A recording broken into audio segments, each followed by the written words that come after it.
Okay, considering some of the recent remote suspension engagements that I've had and talking with many of you who are watching this channel, it is really important that I pause and we go over rear drag racing shocks and have a refresher on some very key things that I believe some of my newer subscribers have missed because they haven't looked at some of the older videos. So let's do a refresher on rear drag shocks.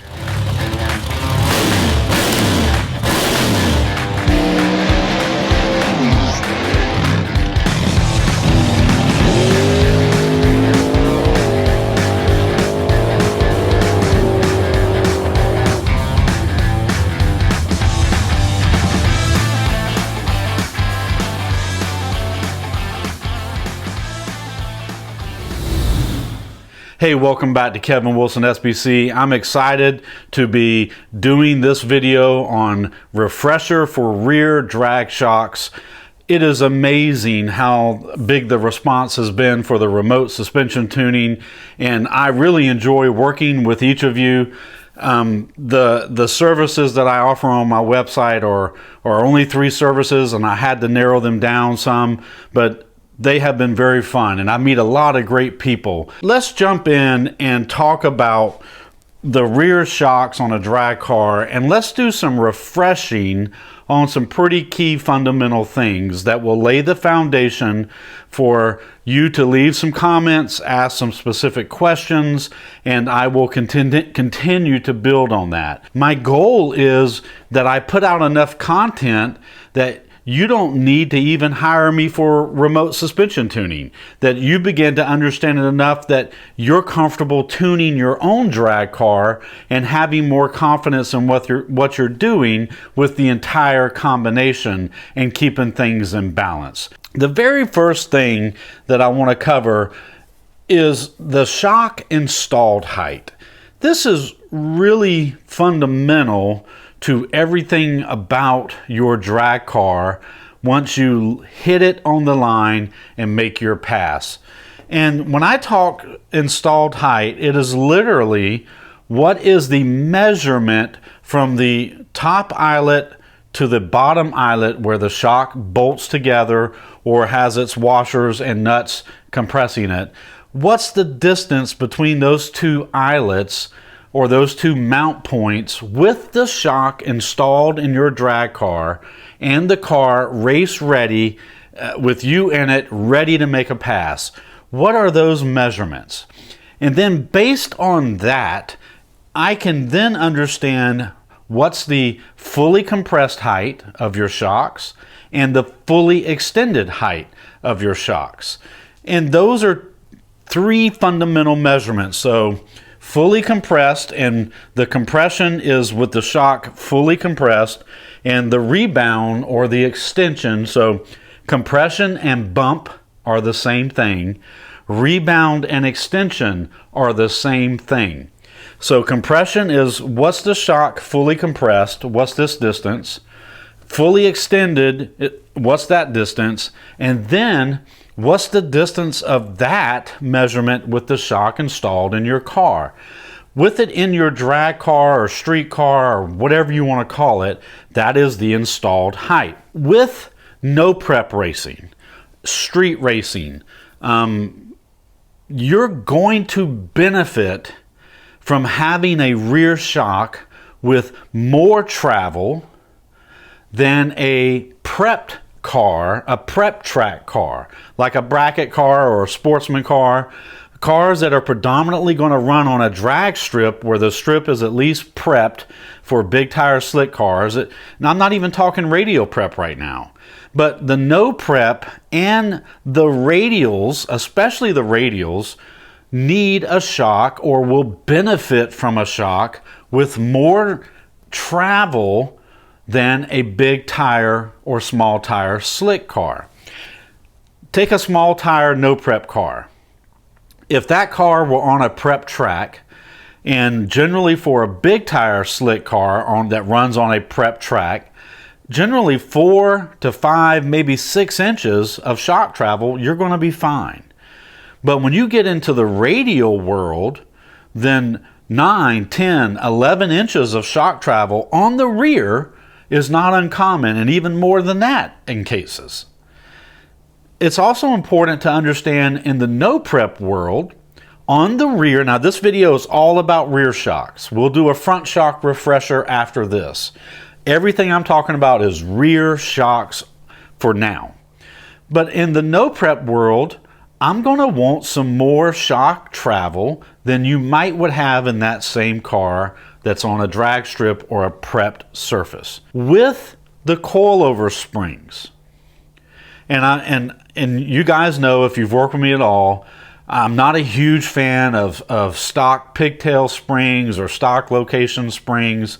It's not that they don't work. You can buy different spring rates for those stock locations, but it is so much simpler and so much easier to tune a coilover type shock versus a spring that is mounted on the frame in a hard to get place, or mounted like in a G body or an A body that goes up in the frame pocket.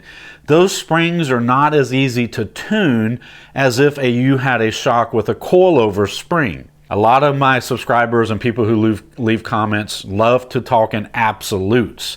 And in my position, I can't talk in absolutes because I don't know what your situation is. But I'm going to tell you this. If you ask me which do you prefer, I prefer a coilover shock where the spring is on the shock and I can adjust the ride height and bring the ride height down, replace the spring, and we're off and going. With slicks, 4 coilover springs installed straight up and down like this picture here, I would like to have 35 to 40% of spring compression with the spring installed on your car. A radial car, I'm looking for 60 to 75% of rear coil spring compression. For a radial car, I want a softer spring in the rear. I want it compressed more, not coil bind, but I want it compressed more so that I have more stored energy to help separate the chassis and have more anti-squat. And I want the spring helping me in accompaniment with the shock valving. The two work together. It's the combination of the two. So for a radial car, I'm shooting for, let's say 70%. 60 to 70% coil spring compression at ride height. And I want stored energy. It's important for you to understand a couple things that impact this. If your shocks are canted in your car, they're not vertical straight up and down to the track. If they're canted, if they're leaning in or they're leaning out, then that will absolutely, the angle will impact your spring selection. I'm talking about straight up and down here, but if you would run a 130-pound spring vertical, you may need a 170 or 160-pound spring if you have 10 to 15 degrees of cant. In the description of the video, I will leave links where you can go see the calculations for, based on your angle, how that impacts your spring selection. One more thing. You must understand where your coil spring binds. Every spring, valve springs, coil springs, whatever, they have a limit on how far they can be compressed, and that is their coil bind limit. You do not want to run a coil spring shock at ride height that is already in coil bind. You're out of balance, the recipe's not right, and you need to stop and pause. Every spring that you purchase will tell you extended free length and coil bind compression length, and you need to be aware of that. Also, for Shocks 101, I am still amazed at how many people are running non-adjustable shocks or off-the-shelf 10-year-old single adjustable shocks that they got from their uncle's cousin's friend, and they worked for them. I mean, they told me they ran 520s in the 8th, and the shocks work great for them, so I mean they should work great for me. And with today's power levels, with the technology of traction compound, stripper glitter, pimp juice, VHT, I don't care what you want to call it, with the technology we have today and how easy it is to drive your car to the track, put on some slicks or radials and put down 1,000 horsepower and drive home, the technology with power and torque today and the track prep, even a fully virgin street after 5 or 6 runs with stripper glitter or whatever traction compound of choice you want to put down, you can take a bare street and turn it into almost like a track. So I am still blown away at how many people refuse to invest money into their front and rear shocks. We will invest tens of thousands of dollars in ECUs and power management and wheelie control and all these things, our turbos, our pistons, our cams, our heads, but then we want $150 to $200 shocks to just magically do everything for us. You should be running quality double adjustable shocks if you want the most and you're looking for the last edge out of your drag car. And if you don't have the budget for shocks, don't spend money on anything else. Don't go buy trick springs. Don't go buy another turbo kit. Don't do anything until you get your chassis and suspension squared away.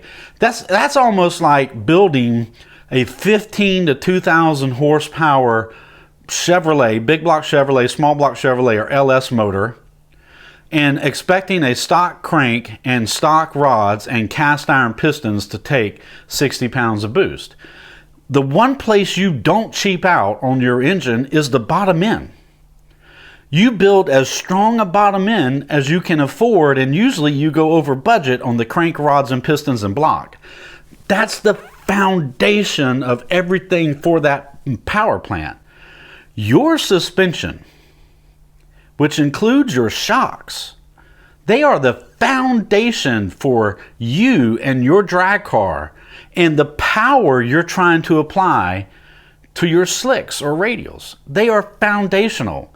So if you're unwilling to purchase a good set of double adjustable shocks that have the proper valving for your horsepower and torque levels and the type of surface you're running on, then your car will not be optimum. Everybody has an uncle or a cousin that has done this with 9010s and some wore out Monroes on the back, and they run high 4 seconds in their street car. Good for them. But I'm just telling you, the opportunity for you to do better exists if you're willing to invest in a good set of shocks, front and rear. And yes, they cost money.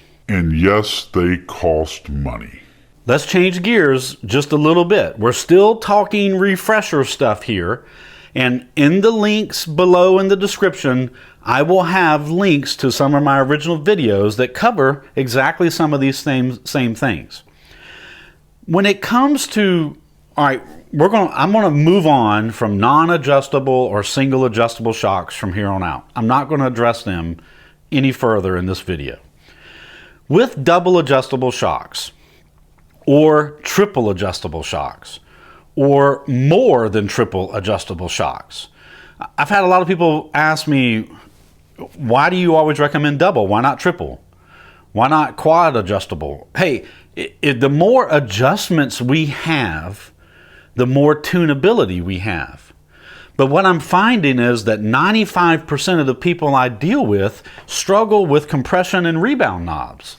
So if we give them 3 or 4 more adjustments and a high speed and a low speed for this and this, and an air bleed for this and this, then they really get confused. So let's just keep it basic for now.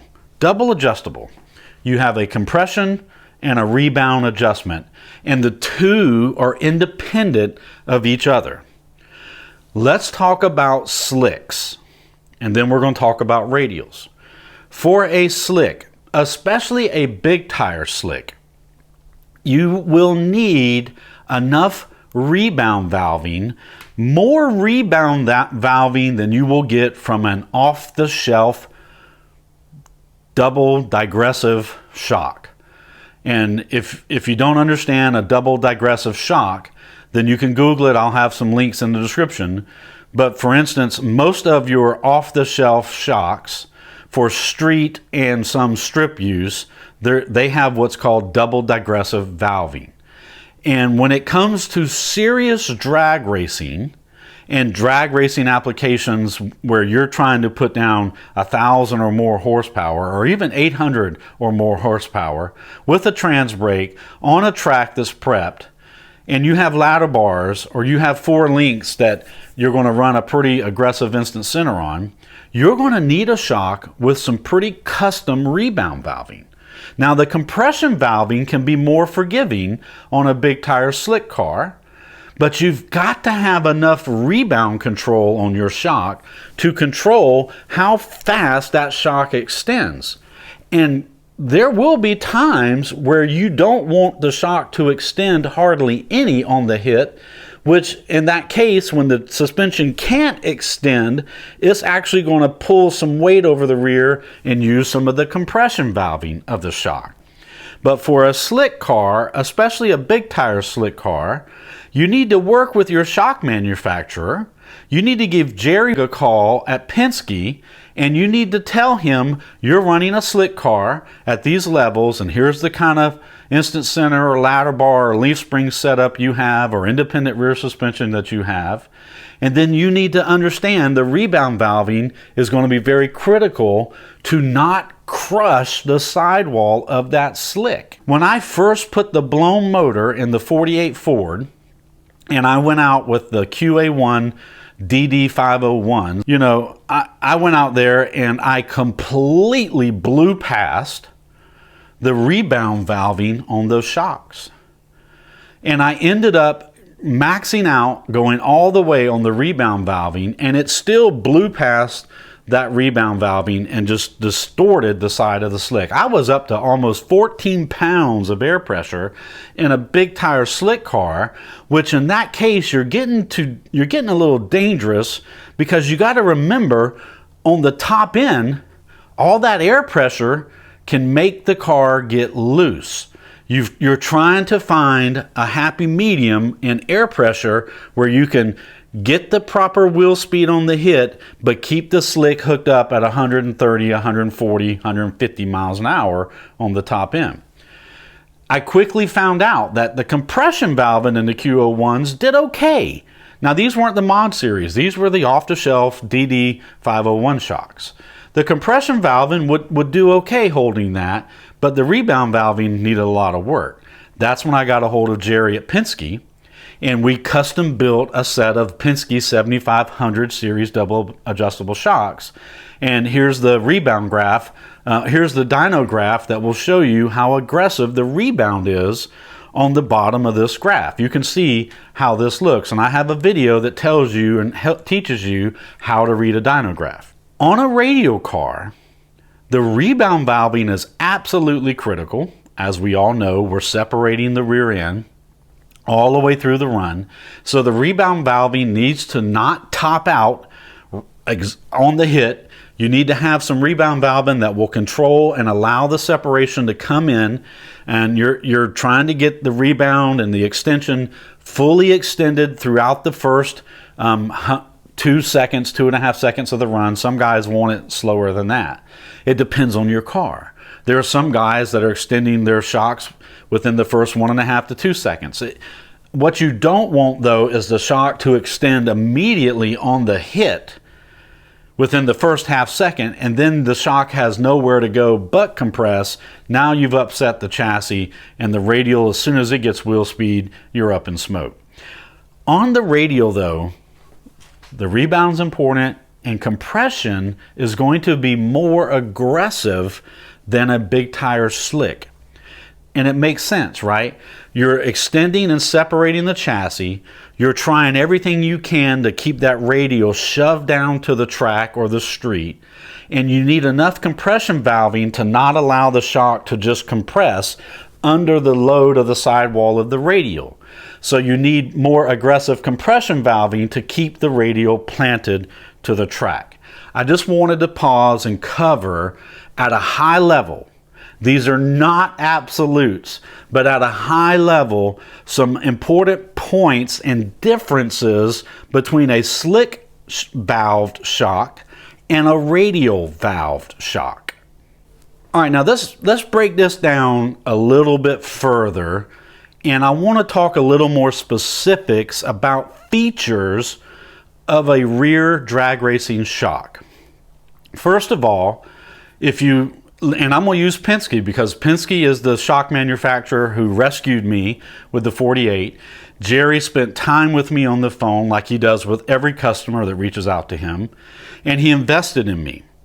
And while I would try to reach out to other shock companies and get this type of information, some companies did give me some good information and spent time with me.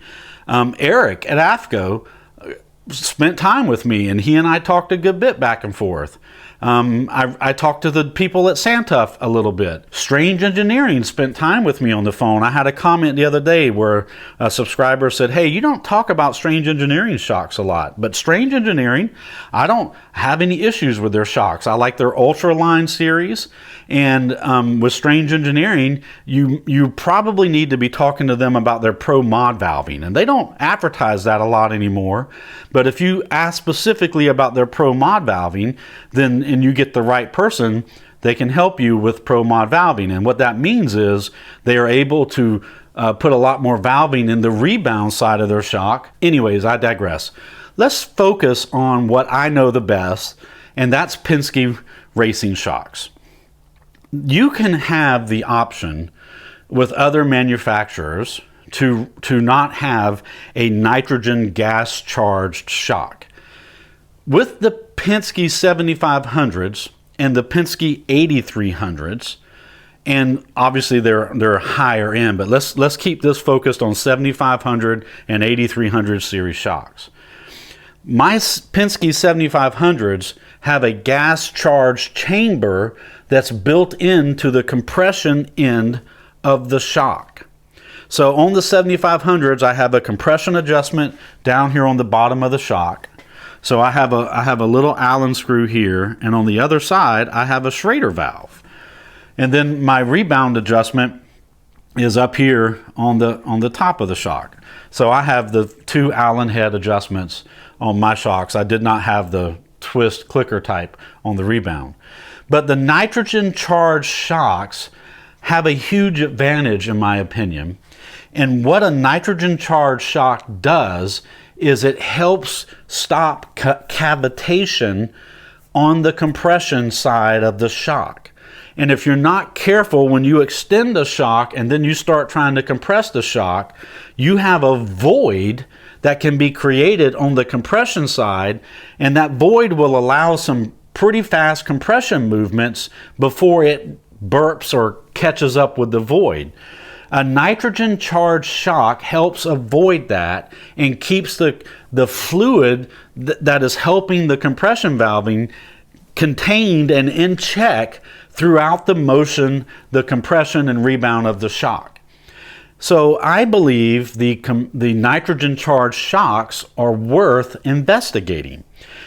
With that comes some responsibility on your part to ensure that the nitrogen remains charged. And a shock that should have a nitrogen charge on it but doesn't have any nitrogen pressure, you've got a problem.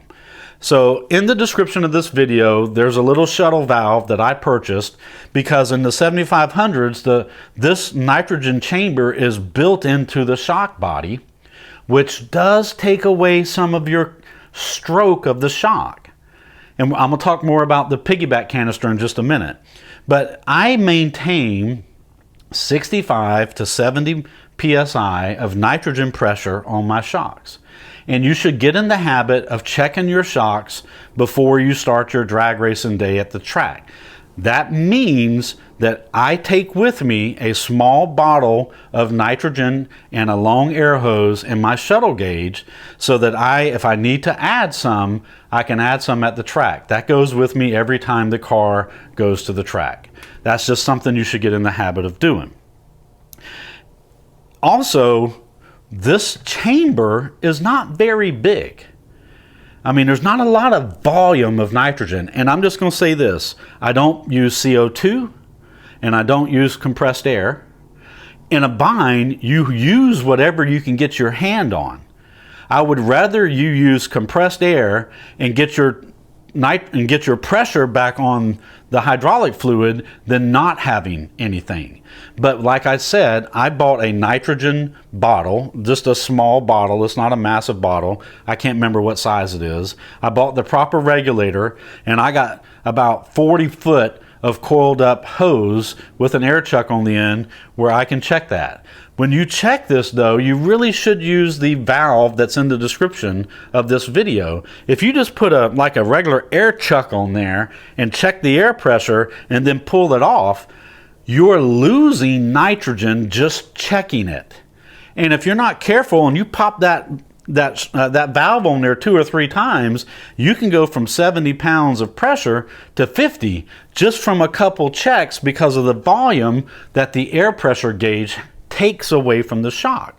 So the little shuttle valve, you screw it on, you read your shock setting, you screw it out, you close everything, then you turn it off, and you lose a very small volume of air pressure. If I'm shooting for 70 psi, then I'm going to go to 74 or 75 psi, and when I check it with my shuttle gauge, I know I'm going to be around 70 to 72 depending on how good I am that day. But gas charged double adjustable shocks, specifically nitrogen, are your friend. The 7500 series is a great sportsman bracket racing shock. Whenever you begin competing at a higher level, and there's more on the line than points racing or a $200 purse or something like that, when you start competing at a higher level where you're really needing every bit of consistency and every bit of shock control that you can get, then that's the time for you to go up to the Penske 8300 series shock. And to me, I went with the 7500 series shock, but for the Studebaker, I'm going to end up going with a set of 8300 Penske shocks. And the remote canister, the little piggyback, whether you piggyback it on the coilover or you mount it somewhere on the frame and you got the braided line coming to your shock, you're going to get more volume of control and you're not taking away from your shock travel by putting the nitrogen chamber on the body of the shock. It's just, to me, it's just the way to go.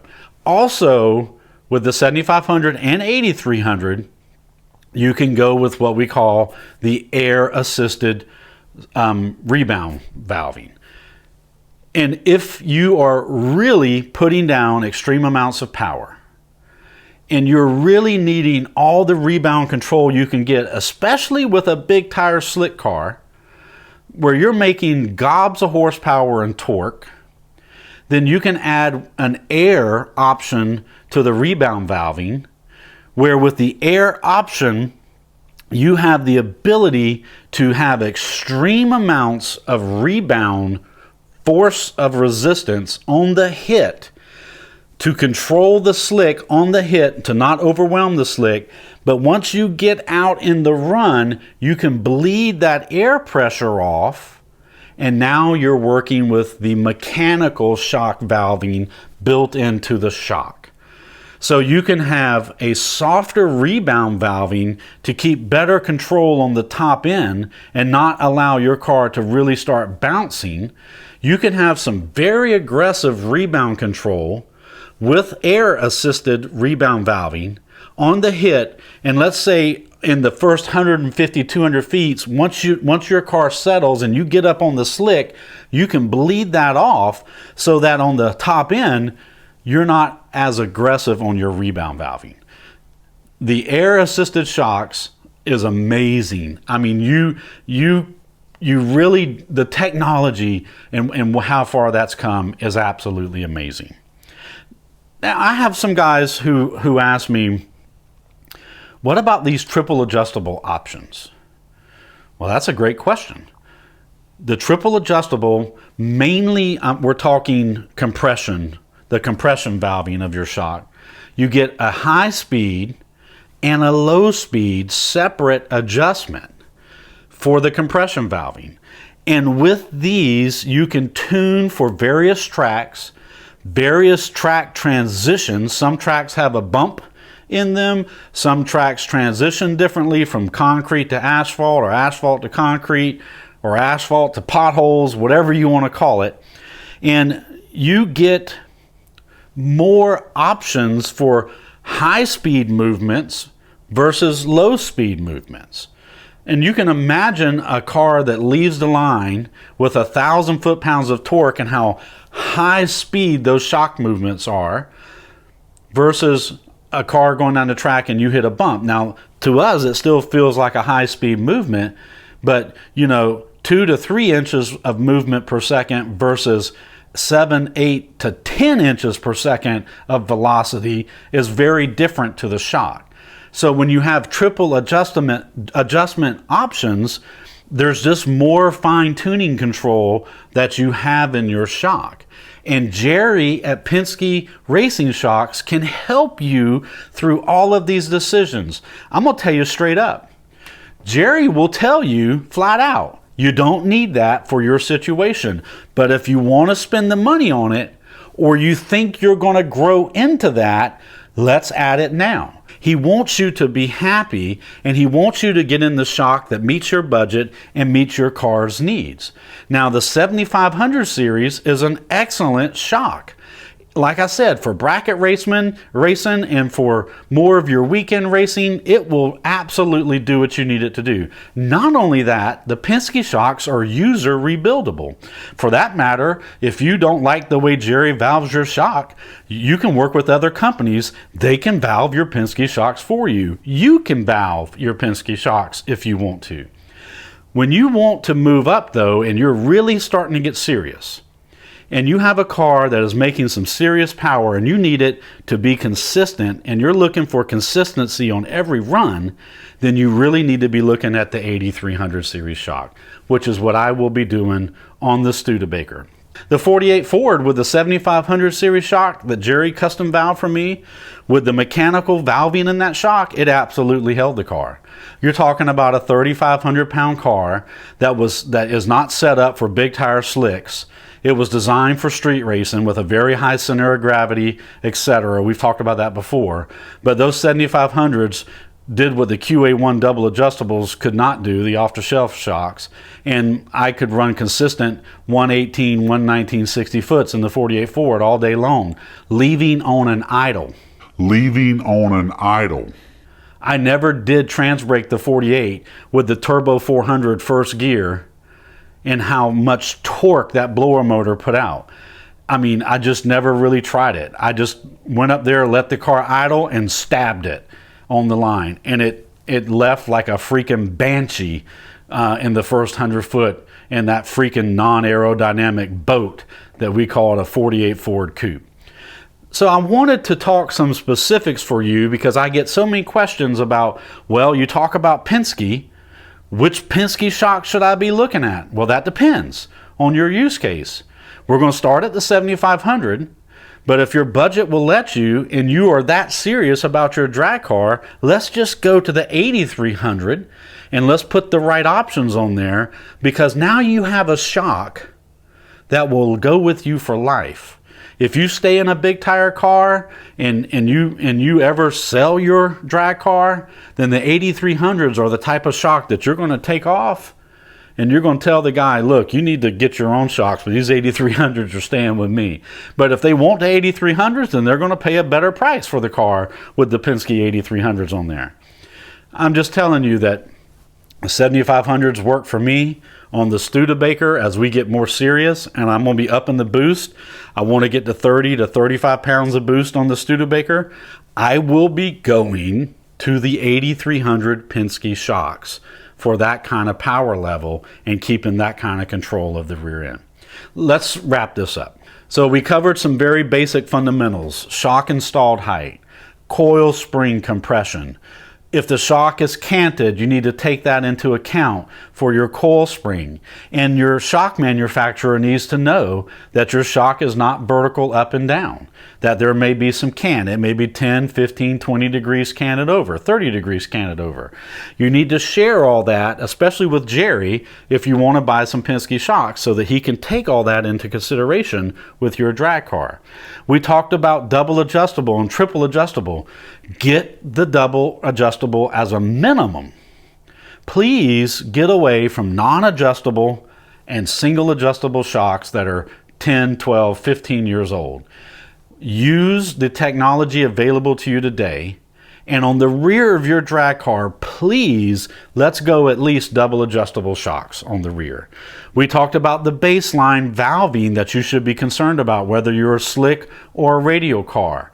Those valvings are critical to understand, and make sure you're talking that language to your shock vendor, your shock manufacturer. We talked about gas charged shocks, nitrogen charged shocks, and how it helps reduce cavitation on the compression side. We talked about how if it's built into the shock body, it's a smaller volume of nitrogen and it reduces some of your shock travel, but I'll take that over a non-gas charged monotube shock for sure. We talked about the piggyback style, where you get more volume of charging, more volume of oil, and you're not taking away from your shock travel by taking up part of the body of the shock. And then we talked about air assist. And if you look at the 8300s, and here's a chart of an 8300 air assisted shock on a Pro Mod Pro Nitrous car, compliments of Mike Lucas. And you can see from this graph, if you pause this video and study this, there's some very good data on this dyno sheet from a Pro Nitrous Pro Mod 4.0 run for a Pro Modified 8300 Penske shock on the back of a Pro Nitrous car. Those are options that you should definitely talk with Jerry about if you think you might want to use air assist to really control the rebound and soften the shock up on the top end. And then we talked more about triple adjustable, quad adjustable, 6-way adjustable, 10-way adjustable. Guys, the adjustability is cool for tuning. I would just be happy if more of my viewers would invest in a great pair of double adjustable shocks, and with a quality shock. And yes, I talk about Penske shocks a lot, but you can go with Santuff. You can work with those guys. You can talk with Eric at AFCO and talk to him about the big guns for slicks, or the big gun X's for radials. I definitely recommend you talk to Jerry at Penske Racing Shocks. There are so many people out there that can help you with your shocks, but I would stick with those guys. And of course, I get this question a lot. Well, Kevin, what about Menscer shocks? My God, Mark Menscer, let's face it, he kind of sets the standard in drag racing when it comes to shocks. You will never go wrong working with Menscer. As a matter of fact, you can take your Penske shocks. If you want Mark to work on your Penske shocks, he can revalve your Penske shocks, your AFCO shocks. He can help you in any way possible. I'm not saying you have to just call Jerry and stop there, but I am telling you the Penske shock is a high quality shock. It has high quality pistons. It has high quality fluid. It has high quality bodies. The eyelets, everything is high quality. And even if you work with a custom shock valver or not, like Mark Menscer, you have a solid baseline. And of course, Mark Menscer sells a quality shock. If you want to buy a shock straight from Mark Menscer, go for it. You will not regret that decision at all. Hey, I hope this has been a decent refresher for you. I didn't cover everything. I have older videos that go into more detail on some of this stuff, but I really needed to do a refresher, especially with all that I'm seeing and hearing over the last 30 to 45 days since I've been back on my feet and back more involved with remote suspension tuning. Just remember, we're trying to do all this to do three things. We want to go fast, we want to go straight, and we want to be safe. Good night.